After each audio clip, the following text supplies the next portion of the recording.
Sakit ang kalan tungod kini sa pagkahimula, ngano muhilak ang mga mata kini tungod sa una natong pagpakasala. Kanus matapos ang tanan, hain na ba ang udlanan, kini ang gibatining dughan nga samaran. Kining mga kasakit kana kumiuban, aron ang gugma ni Jesus mabatian. Ang kapait ug kalaay antuson lang sa kanunay, hangtod maangkon ang tinuod nga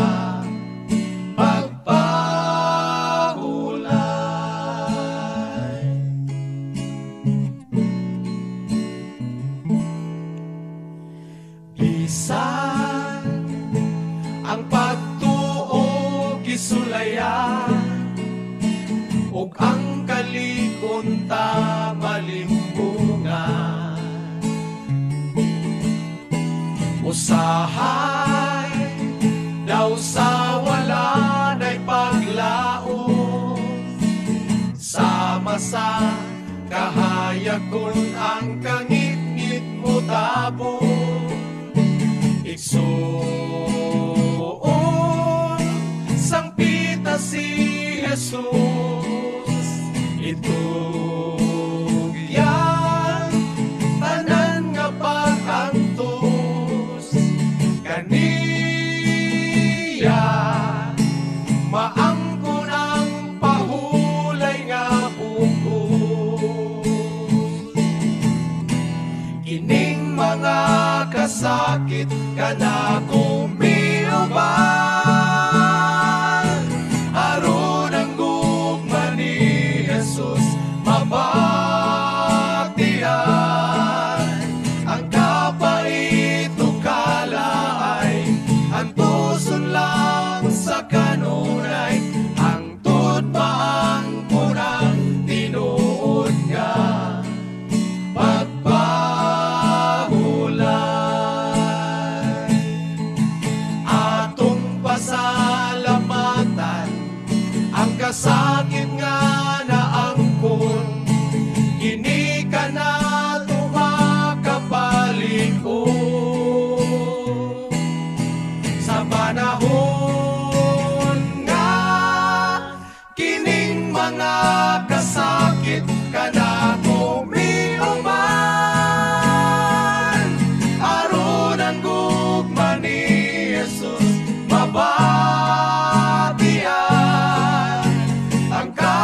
Good evening. Alang sa ato nga mga hinigugma nga makaigsunan sa Tibok Zamboanga Peninsula Mission o sa ato nga makaigsunan worldwide nga nagasunod sa ato nga programa sa Moment of Meditation sa matag gabi.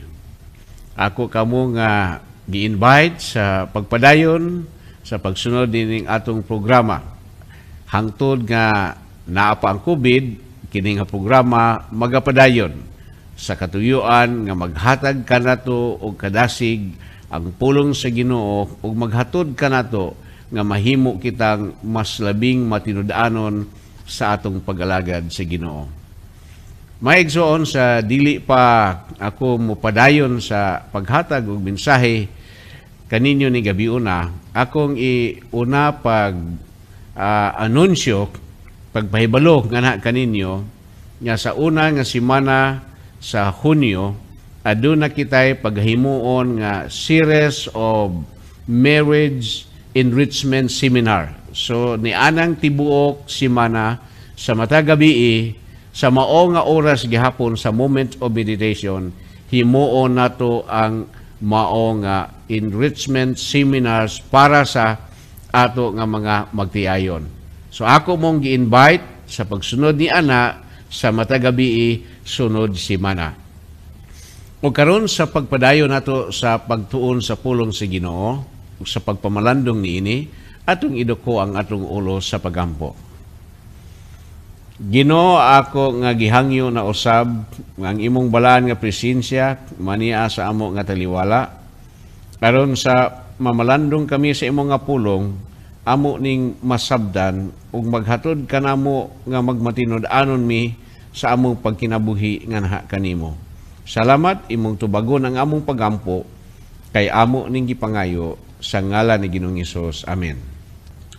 O karon ang sentro sa atong pagpamalandong ning gabiuna, ato kining makita sa Marcos kapitulo 12 mga bersikulo 41 hangtod sa 44. Ato kining basahon mga kaigsunan, bersikulo 41. Unya si Jesus milingkod atbang sa panudlanan og mga halad.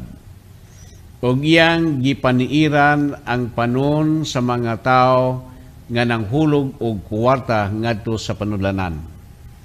Og diha ang mga dato nga nanghulog og daghang salapi. Og diha usa ka bus nga babaeng balo nga may abot og mihulog og duha ka diyot nga mibilig usa ka dako. 43 og gitawag ni Jesus ang iyang mga tinun-an sa pagduol kaniya og miingon siya kanila, sapagka tinuod magaingon ako kaninyo nga kining kabus nga babaeng balo nakahulog og labaw pa kaysa tanan kanila nga nanaghulog ngadto sa panudlanan. 44 kay silang tanan miamot gikan sa ilang naghingapin nga kahamugaway. Apan kini siya gikan siyang kapitos mihatag sa tanan nga diha kaniya, sa tanan nga iyang kabuhian. Mga igsoon, ato ning pamalandungon nga mga pulong sa balaan nga kasulatan. Ug unya kuhaan nato kini og usa ka mensahe nga maghatag kanato og kadasig nga kitang tanan magmatinud-anon sa pag-alagad ngadto sa atong Ginoong Hesus. Gani sa mga pulong nga ato karong gibasa, adunay tulo ka mga espirituhanon nga leksyon nga gusto nako nga ipaabot sa matag usa kanato nga maghatag kanato og pagpahinumdom nga kitang tanan magmatinud-anon sa pagpangalagad sa Ginoo. Nga kitang tanan pwede nga makasuportar sa buluhaton sa Ginoo sumala sa mga panalangin nga gihatag sa Dios alang kanato. Ang una nga espirituhanon nga leksyon nga atong makutlo gikan sa pulong sa Ginoo nga ato nga gibasa You cannot say, because I am poor, so I cannot give the Lord's portion and help His work. Nga dili kuno makaingon ka, makaigsunan, ay pobre manggug ko. Mao nga dili ko makahatag sa akong offering sa Ginoo. Mao nga dili ko makauli sa akong ikapulo, o dili ko makatabang sa iyaha nga buluhaton. Mga igsoon, atong basahon ang pulong sa Dios nga akong gibasa kaganina. Sa versikulo 42 nagaingon, ani ay usa ka kabos nga balo nga miabot og nagdala si iyang duha ka sinsilyo og iyang gihulog sa panudlanan. Versikulo 44, she out of her poverty put all that she had, her whole livelihood. Siya sa iyang kapobrehon, iyang gihalad ang iyang duha ka sinsilyo. Ang duha niya ka kwarta makaigsunan. Iya kining gihulog sa panulanan. Ang iyak tanan wa nay nabilin. Nga mao iyang panginiuhaan sa iyang panginabuhi. Iyang gihalad alang sa buhat sa Ginoo. Buot kong ipasantop makaigsunan nga dili di ay mahimo nga hinungdan nga makaingon ta nga tungod kay publiko dili ko makahatag sa ako nga offering sa Ginoo. Nga dili ko makahalad tungod kay publiko. Nga dili ko makahatag sa akong ikapulo kay publiko. Nga dili ko makahatag sa mga kabos nga naas kalisod katong mas pobre pa sa kuha nga dili ko makatabang. Kay kun atong tanaawon kining maong pulong sa Dios nga atong gibasa makaigsunan, ang balo nga babay nakahalad siya sa iyang kapobrehon. Nakapasalamat siya sa Ginoo sa iyang kapobrehon. Og siya nakasuportar sa buluhaton sa Ginoo sa iyang kapobrehon. So dili na mahimo nga katarungan nga tungod kay pobreta dili kita makaapil sa buhat sa Ginoo. Dunay usa nato kay igsuon nag-ingon siya nako, pastor, di gyud mi makahatag sa among ikapulo tungod kay pobre kayo mi. Ako siyang gitubag, igsuon paningkamot gyud nga makahatag ka sa imuhang ikapulo og sa imong halad nga magpasalamat ka sa Ginoo bisan pila ra ang imong abot gahini ang Ginoo kay wa man sad nangayo ang Ginoo og dako ang ikapulo raman nga bahin og imong pakapinan sa imong gugma sa pagpasalamat kaniya imuha na siya kay the more nga imo nang gamiton kana nga mao nga salapi nga para sa buluhaton si Ginoo nga iya sa Ginoo, the more nga magakalisod o magakalisod ka sa imuha nga kinabuhi. Brethren, we can give our responsibility to the Lord.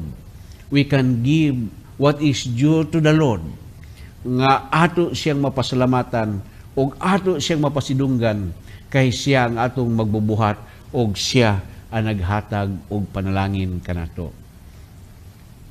Ang balo nga babay gihimo nga instrumento nga kitang tanan makapamalandong nga pwede gyud ay nga makatabang ta sa buhat nga iya sa Ginoo. Nga pwede gyud ay nga bisag pobre ta makapasalamat ta sa atong mga ikapulo o sa atong mga offering nga naha sa Ginoo. Ang sunod nga espirituhanon nga leksyon nga atong makuha makaigsunan gikan sa pulong sa Dios nga moy atong gibasa kaganina mao kini. The rich man's offering is admirable, but not as praiseworthy in comparison to the widow's mite. Ang offering kuno ni atong mao nga dato sumala ni Ginoong Hesus, ikumparar nimo sa duha ka sintabo nga gihulog sa maong babae sa panudlanan, mas dalaygon pa kay ni adtong dako nga kantidad nga gihulog sa mga dato ni adtong adlaw.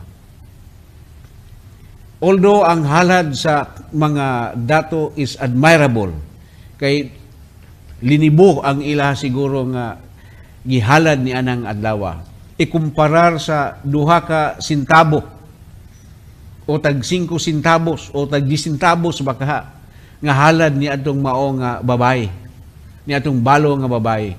Layo ra kaayo imong ikumparar ang kantidad.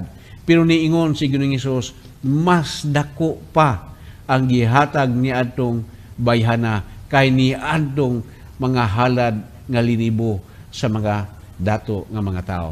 Basahon lago nato makaigsunan sa 41 hangtod sa 44 sa mga nianang mao nga bersikulo.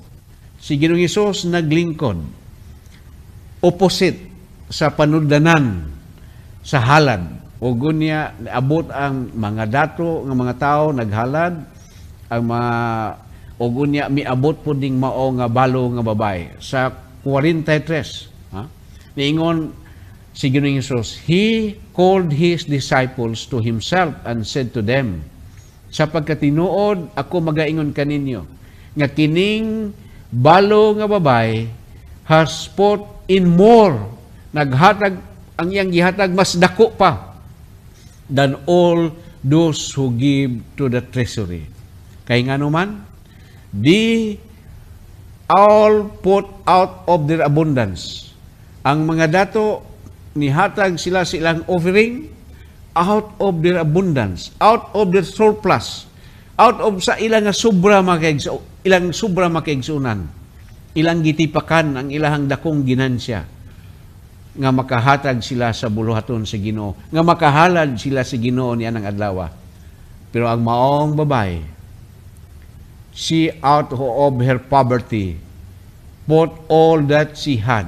Iyang gibutang og unsa ang naa sa iya. Mao na lang to ang katapusan. Iyang gihalad makaigsunan nga kadtong sa lapia gani alang sa iyang panginabuhian. Her whole livelihood.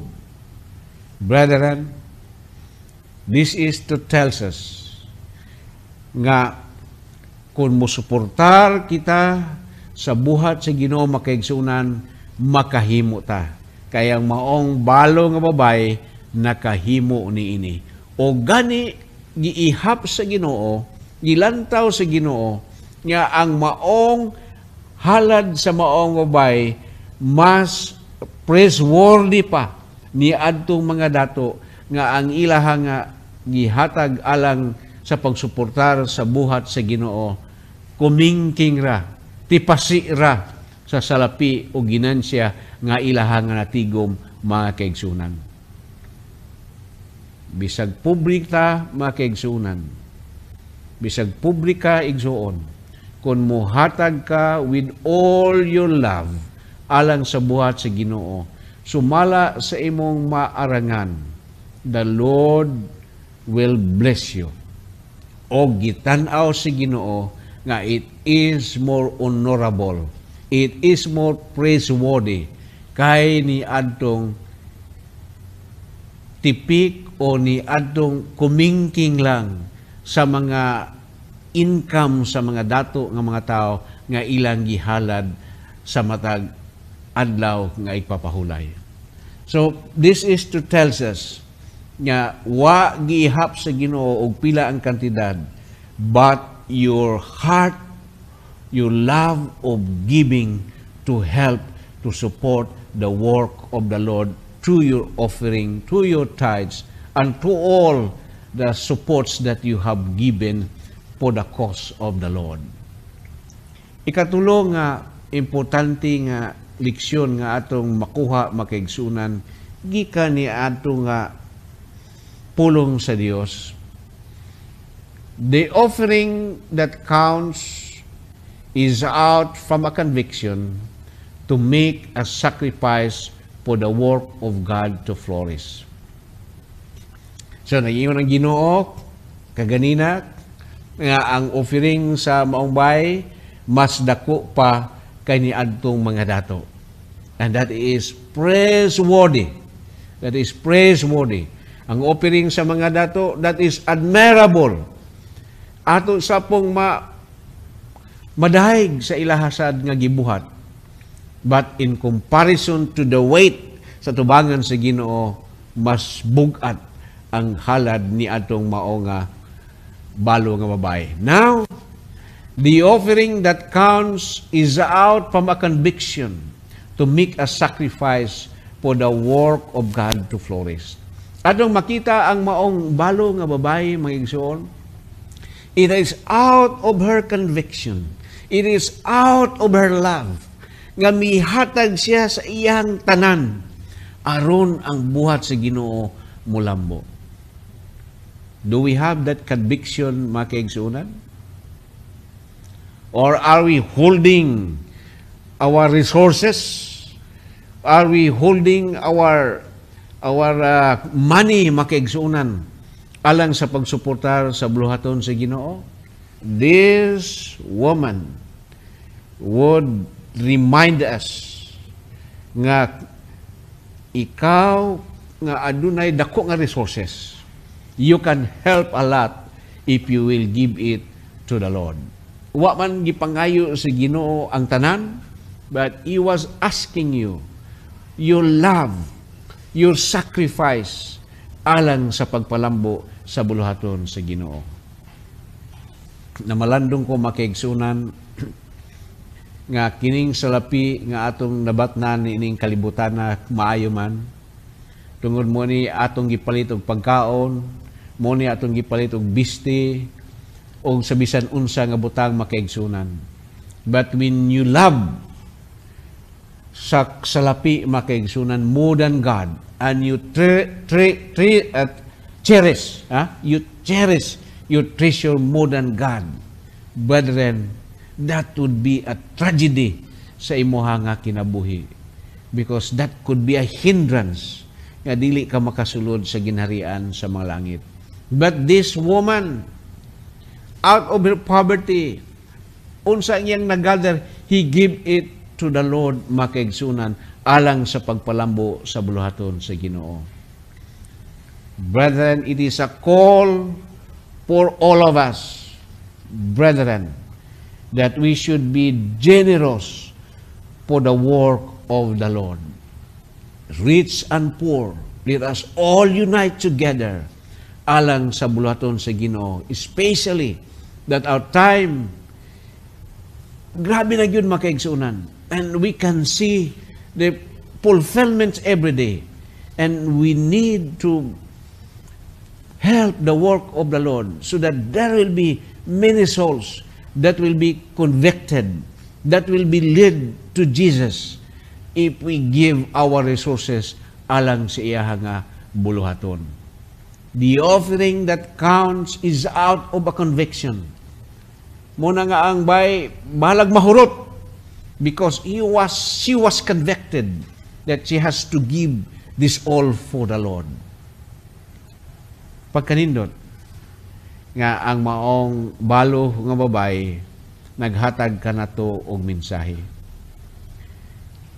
sa ato makaigsunan nga affluent, sa ato makaigsunan nga you are blessed with material possessions and money, makaigsunan.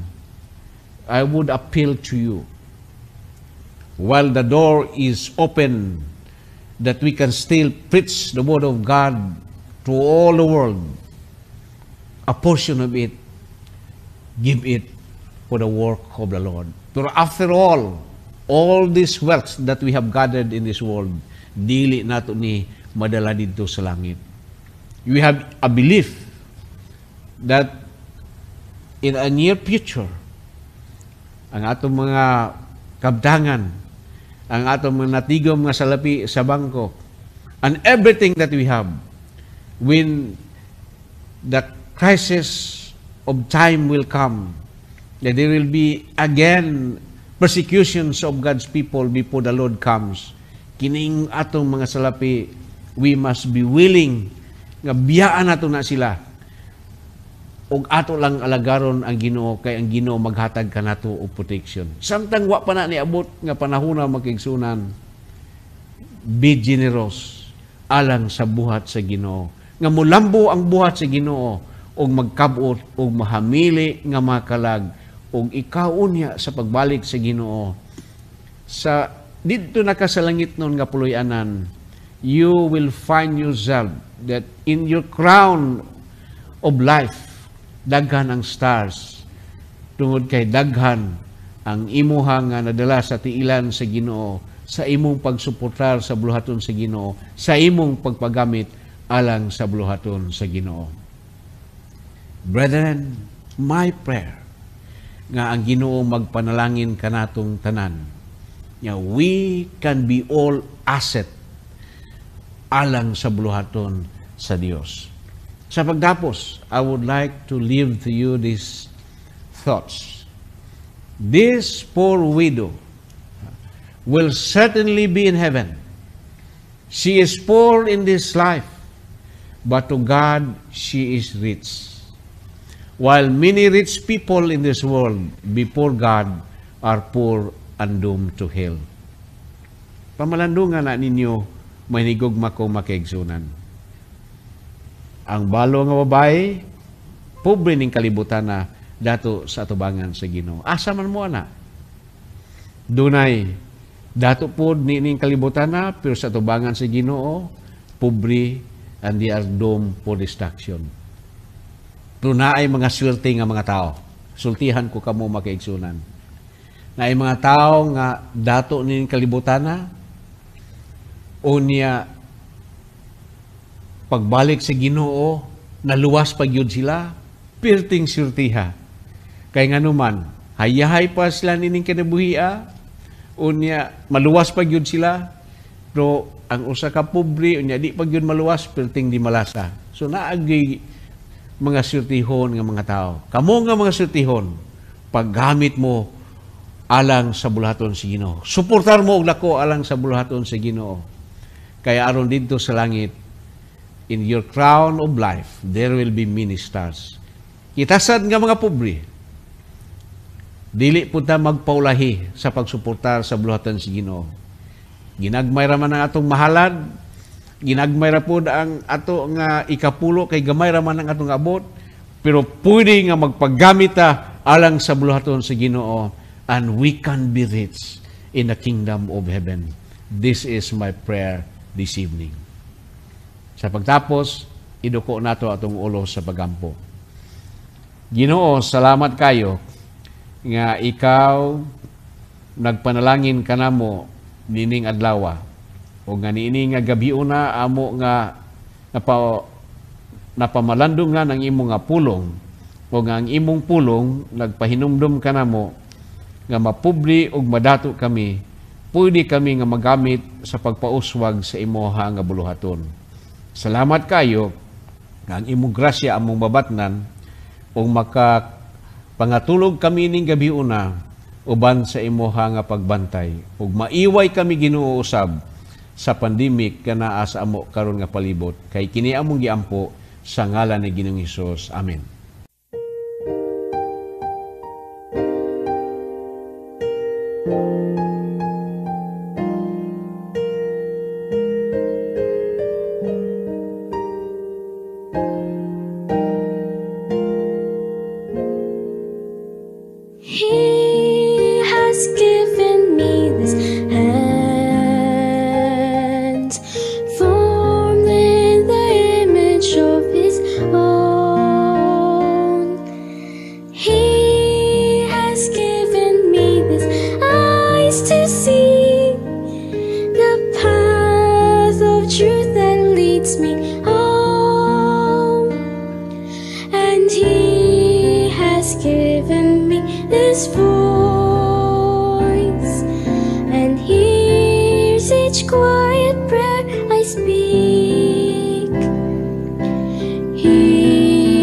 Given me this heart to feel the unspoken.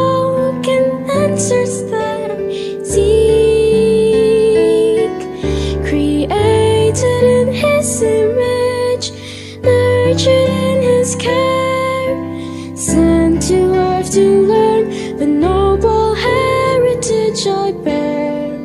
Created in His image, His light will be my guide, a heavenly inheritance, because I am His child.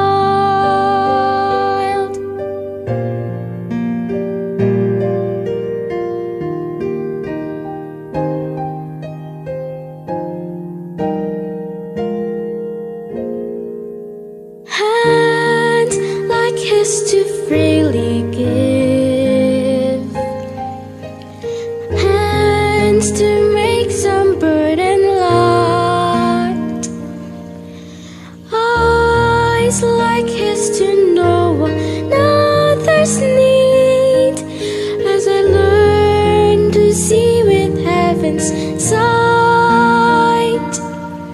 My voice like His may